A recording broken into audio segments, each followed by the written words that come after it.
Muy buenos días.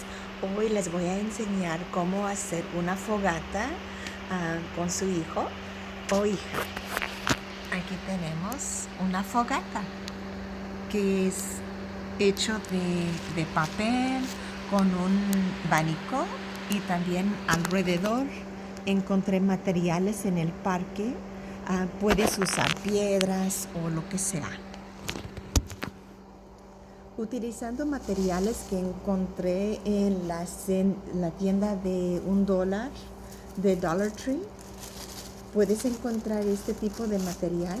El papel es papel de regalo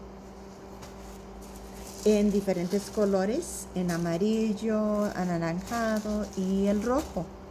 De este material, pues, con su hijo puedes romper piezas del papel y con un pedazo de tape puedes ponerlo aquí en el abanico y parece que es una fogata, pero está totalmente seguro para su hijo.